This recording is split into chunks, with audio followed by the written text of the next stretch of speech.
Guys, welcome back to my channel. Last week kumuha tayo ng travel authority. Bali ito na yung pangatlo nating travel guys sa Pangasinan. Ngayon ipapakita ko sa inyo yung mamaya yung yung mga madadaanan nating checkpoint. Kaya kung taga Pangasinan ka, makaka-relate ka sa travel namin kasi marami na rin kasing gustong magbakasyon or umuwi sa Pangasinan. Ang problema, hindi nila alam yung mga gagawin. May video na rin tayo nun guys. Bali may tatlo na akong video nun guys. Bali yung dalawa mga in-update ko lang eh. Halos pare-pareho lang yung yung simula nung nagkaroon ng lockdown. Pare-pareho lang yung yung proseso na ginagawa. Yun nga lang may mga konting pagkakaiba lang kasi may mga konting pagbabago lang eh. Pero minor lang naman eh. Kung gusto niyo mapanood yung yung pagkuha ng travel authority, click niyo na lang yung link sa taas guys. Tapos guys, tulad ng sinabi ko kanina, ikakat ko na yung video ko dun sa mga dun sa iba kong madadaanan like dito sa Pampanga, sa Bulacan. Kasi hindi naman dun yung talagang checkpoint guys eh. Nung last na umuwi kami, ang checkpoint lang nasa na Hirona, Tarlac na. Pero yun, hindi ata sa travel authority yung tinitingnan nila. Kasi nung nasita kami doon, ORCR lang yung hiningi. Pero yung talagang natin, yung talagang paggagamitan natin ng travel authority ay sa mismong boundary na ng Pangasinan. Tara guys.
Guys, December 28, nandito na naman kami sa boundary ng Pangasinan. Ito yung mahigpit guys eh. Wala pa rin pinagbago guys eh, ganun pa rin eh. Ito, ipapacheck na natin yung mga requirements natin.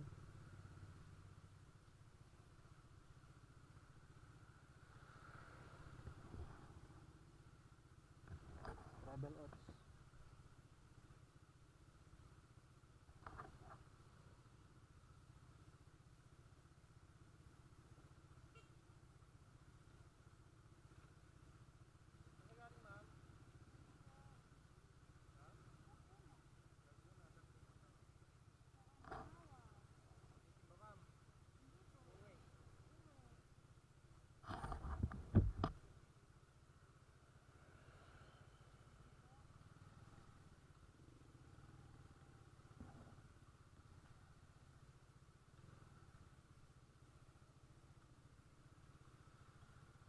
Ipapacheck pa ba?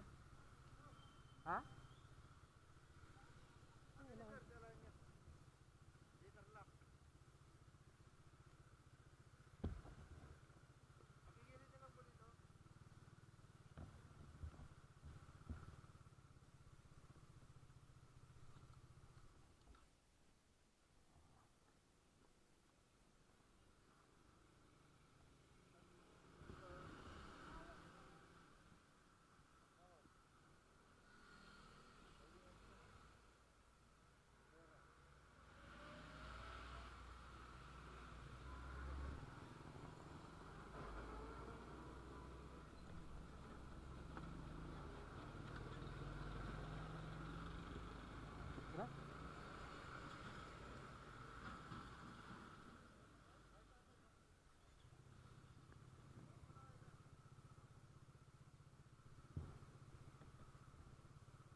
Guys, itong pangatlong ano namin, daan namin dito. Ano siya guys hindi na masyadong mausisa yung ano, yung mga nagbabantay.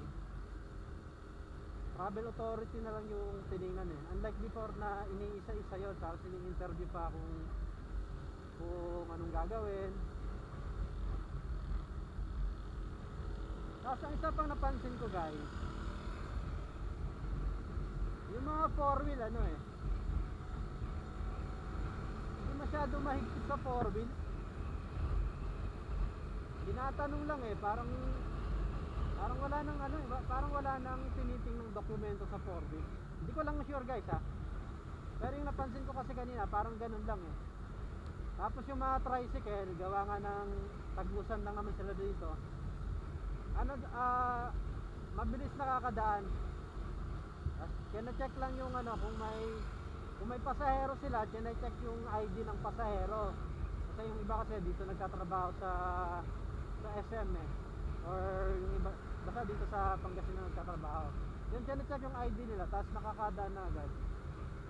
Parang guys ang mahigpit sa motor. Doon sila sa motor masyadong nagko-concentrate Pero dun sa mga cargo, mga yung base sa observation namin, tuloy-tuloy lang guys. Baka tinatanong lang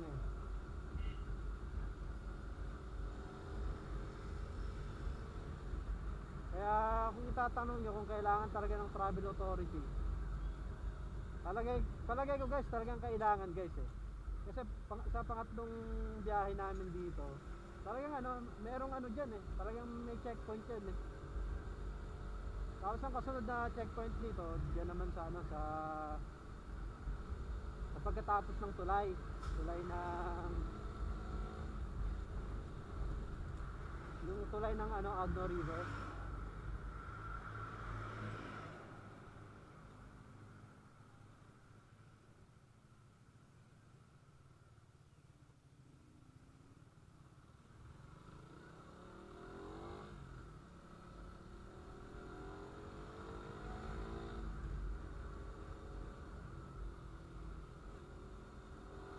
Ito guys, itong lugar na to, Barangay Carmen.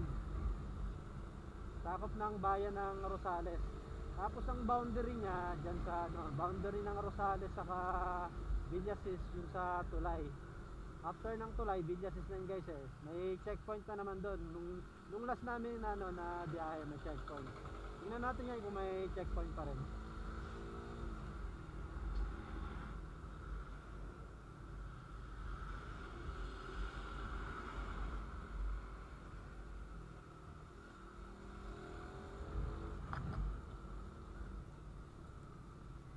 Papagas muna tayo guys.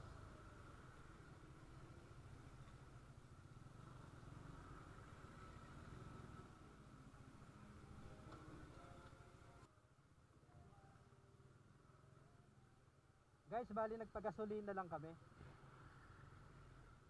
Time check natin guys, nasa 10:24. Tapos yung travel namin nasa 216 kilometers na. Ang expected namin guys, nasa 240 kilometers So may pa tayo, may ilang kilometers pa tayo bago sa Manawag. Guys, speaking of Manawag pala, napansin namin sa kanina sa checkpoint, nagtatanong yung pulis kung daw ba pakay sa Manawag, kung magsisimba daw ba. Sabi namin taga doon kami. Kaya ako nabanggit guys kasi parang parang pinapayagan na ata yung yung mga magsisimba lang doon. Ang problema nga lang, kukuha ka pa ng travel authority.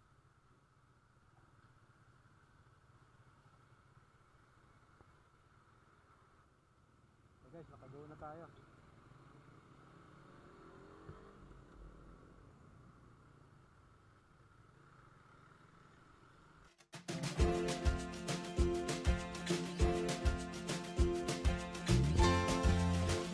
November guys, hindi kami umuwi dito guys kasi umasa kami na na by December maluwag na.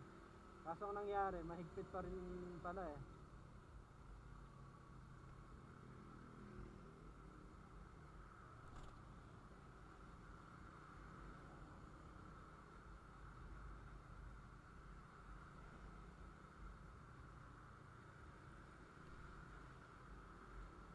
Sana nga sa by January or February, sana magluwag na rin sana eh.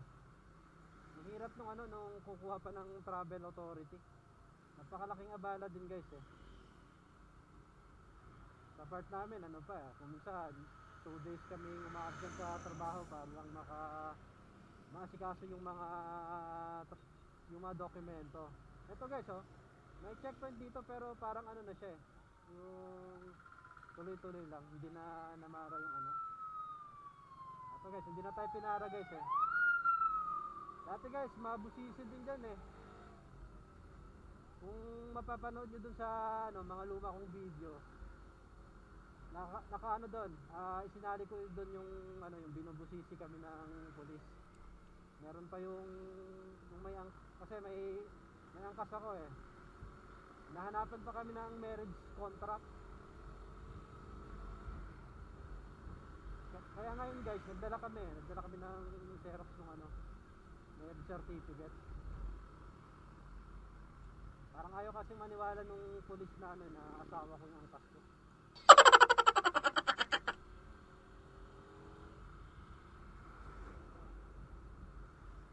Ito guys, ang expected natin na sunod na checkpoint ito, yung sa boundary ng Villasis saka Urdaneta.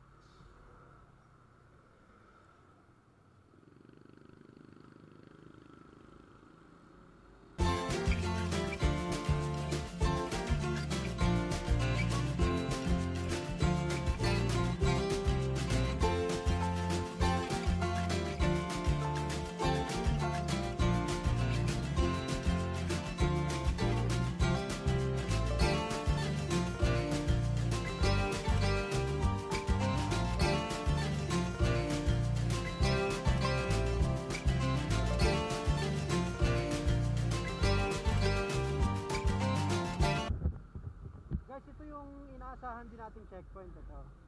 So, yung pwesto niya andun pa rin guys eh. Ito, titingnan natin kung mabusisi pa rin sila.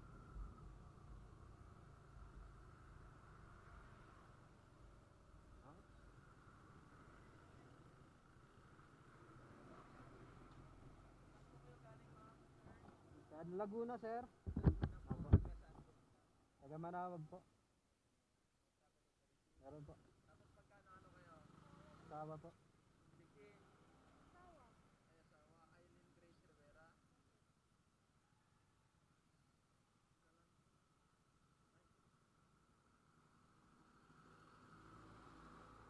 Salamat sir.